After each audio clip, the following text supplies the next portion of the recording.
맥킨지 문제 해결 이론 책 리뷰 시작하도록 하겠습니다. 목차는 총 3부로 구성되어 있는데요. 1부는 문제 발견과 해결책 찾기, 2부는 시나리오 분석, 3부는 문제 해결을 위한 분석 도구 순으로 진행하도록 하겠습니다. 먼저 가장 처음에 나오는 문제 발견과 해결책 찾기입니다. 이 책의 저자는 문제의 정의를 다음과 같이 내렸는데요. 문제란 해결해야 하는 과제이며 해결책 수립과 실행이 요구되는 것인데 이 가운데 최선의 상태와 현재 상태의 차이에서 발견할 수 있는 것이라고 했습니다. 또한 이렇게 정의된 문제는 목적이나 시간 등에 따라서 약 3가지 정도로 유형화할 수 있다고 하는데요. 현재 상태가 더 나쁜 원상 회복형과 지금 방치해두면 미래의 상황이 악화될 잠재형, 그리고 이대로 둬도 문제는 없지만 더 나은 상태로 가고자 하는 이상 추구형, 이렇게 3가지가 있다고 밝히고 있습니다. 먼저 첫 번째 유형인 원상 회복형의 문제 해결 과정입니다. 일단 원상 회복형은 원인 규명이 가장 중요하며 이는 다음과 같은 응급 조치나 근본적인 조치, 재발 방지와 같은 문제 해결로 이어지는데요. 따라서 이런 원인 규명에 있어서는 가장 중요한 것이 바로 이 사실에 근거한 상황 파악과 분석력이라고 합니다. 질문을 통해서 사실을 확인하는 기법, 그리고 벤치마킹의 대표적인 예시인 차이 분석, 그리고 인과관계의 3가지 조건에 대해서 설명을 하고 있는데요. 특히 인과관계 이 3가지 조건에서는 원인과 결과와의 상관성이 있어야 된다고 말하며 반드시 원인이 결과보다 우선해야 되고 또한 제3의 요인이 있어서는 안 된다고 주의를 하고 있습니다. 두 번째 유형인 잠재형의 문제 해결입니다. 잠재형의 경우에는 문제를 초래해야 하는 요인을 발견한 뒤에 이에 따른 예방책과 대응책을 수립해야 하는데요. 이러한 요인을 발견하는 방법에는 다음과 같은 2가지가 있습니다.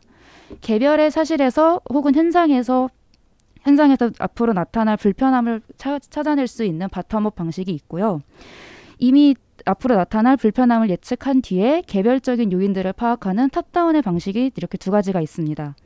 특히 이 탑다운의 경우에는 위기관리와 리스크 분석이 효과적이며 이는 다시 예방책 수립과 대응 능력 향상으로 이어지는 방식이라 설명하고 있습니다.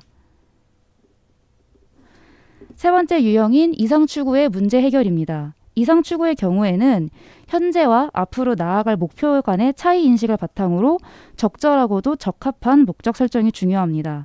따라서 이 이상 추구형 문제 해결은 진짜 그걸 실행할 수 있는가, 이런 실행의 문제로 이어지는데요. 이를 위해서는 다음과 같은 4가지 단계를 취해야 된다고 말합니다. 첫 번째, 기한을 설정해야 하고 이 목적에 대한 필요 조건을 특정한 다음 필요 조건을 충족시킬 수 있는 스킬과 지식을 습득해야 된다고 합니다. 그리고 최종적으로는 이거를 실제적으로 실행할 수 있는 계획을 자세하게 수립해야 된다고 설명하고 있습니다. 이렇게 문제를 유형화했다면은 이제 다시 문제에 접근하는 분석을 요하게 되는데요. 이때 사용하는 SCQA 분석이 있습니다. 당사자의 심리 상황을 분석해 문제를 발견한 후에 과제를 질문으로 삼아 문제에 접근하는 방식인데요. 다시 말씀드리자면 안정적으로 계속 지속되는 특정한 상황을 찾고 이 가운데 장애, 즉 이것이 문제점이다 라고 생각되는 것을 가정한 뒤 당사자 입장에서 중요하다고 여겨지는 과제에 대해 질문을 한 다음에 이 질문에 대한 답안을 찾는 과정을 의미합니다. 이렇게 분석적으로 문제에 접근을 했다면 여러 개의 대체안을 만들고 이제는 평가를 해서 해결책을 선정해야 되는데요. 가장 먼저 문제 상황, 즉 그 대상에 대한 설정과 범위를 명확하게 결정해야 합니다. 이후에 여러 개의 대체안을 평가하고 실행을 위한 액션 플랜을 세워야 하는데요. 이렇게 대체안을 평가하는 방법에는 브레인스토밍 방식을 취하거나 필수 항목과 우선 항목을 바탕으로 평가 기준을 세우고 이 평가 기준을 통해 여러 항목 중 가중치를 더하여 우선순위를 정하기도 합니다. 그 다음으로 실행을 위한 액션 플랜에서는 그것을 정말로 실행할 수 있는 능력이 있는지 질문을 해야 하고 현실적으로 행동할 수 있는지도 파악을 해야 되지만 여기서 보다 더 중요한 것은 조직 내에 우리가 이것을 왜 실행해야 되는지 그 목적을 확실히 공유하는 것이라 저자는 강조하고 있습니다. 앞선 과정으로 문제 설정과 몇몇 개의 대체안이 선정되었다면 이제는 발생할 가능성이 있는 문제 상황을 가정하는 시나리오 분석 단계입니다. 시나리오는 이렇게 문제 해결이 요구되는 상황 속에서 리스크 요인들의 관계 형성과 그리고 미래에 발생할 수 있는 현실성이 있는 스토리라는 것이 중요한데요.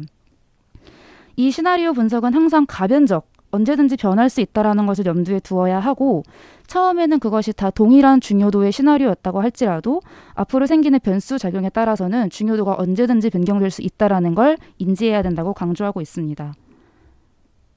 이러한 시나리오 작성 과정은 다음과 같은 과정을 거칩니다. 첫 번째는 환경을 구성하는 요인들을 파악하고 이 요인들 간의 중요도를 서로 세운 다음 이를 바탕으로 약 서너 개 정도 시나리오를 작성하는데요.